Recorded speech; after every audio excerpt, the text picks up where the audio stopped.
Hi friends, మీకు ఈరోజు కషాయం ఎలా చేయాలో చెప్తాను. దానికి కావాల్సినవి జీలకర్ర, లవంగాలు, మిరియాలు, దాల్చిన చెక్క, అల్లం, పసుపు. ఈ కషాయం వల్ల చాలా ఉపయోగాలు ఉన్నాయి.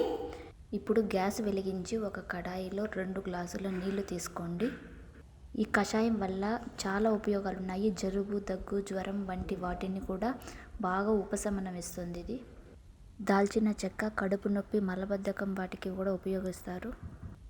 మిరియాలు అజీర్ణ సమస్యలు వాటిని కూడా తగ్గిస్తుంది. ఇకపోతే ఇంకా లవంగాలు మీకు అందరూ యూస్ చేస్తుంటారు. ఇది బ్యాక్టీరియా పెరుగుదలను తగ్గిస్తుంది. జీలకర్ర యాంటీ ఆక్సిడెంట్గా పనిచేస్తుంది. అల్లం వల్ల చాలా ఉపయోగాలు ఉన్నాయి. ఇవి వాంతులు, వికారం లాంటివి కూడా తగ్గిస్తుంది.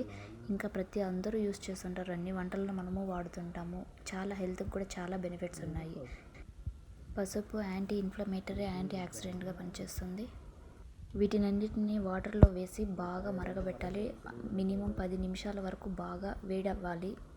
ఈ కషాయాన్ని రోజు ఉదయాన్నే టీ కప్ అంతా తీసుకోవడం వల్ల మీ ఇమ్యూనిటీ అనేది పెరుగుతుంది. 10 నుంచి 15 నిమిషాల వరకు బాగా మరగనివ్వండి. దీనిలో మీరు బెల్లం లేదా షుగర్ వేసుకొని తాగొచ్చు.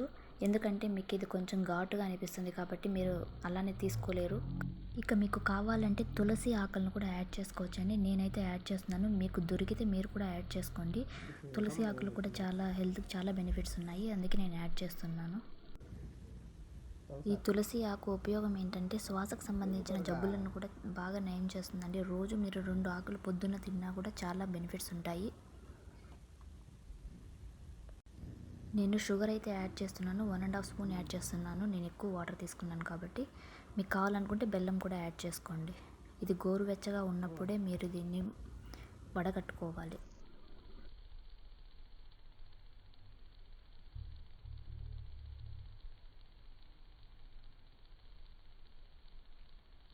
ఈ వీడియో నచ్చినట్లయితే లైక్ చేయండి, షేర్ చేయండి, సబ్స్క్రైబ్ చేయండి.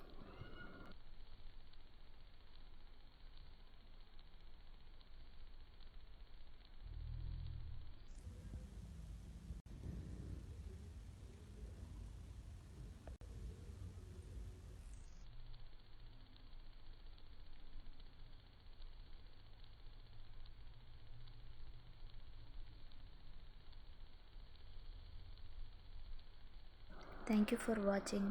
మరిన్ని వీడియోస్ కోసం పక్కనే ఉన్న బెల్ ఐకాన్ని ప్రెస్ చేయండి.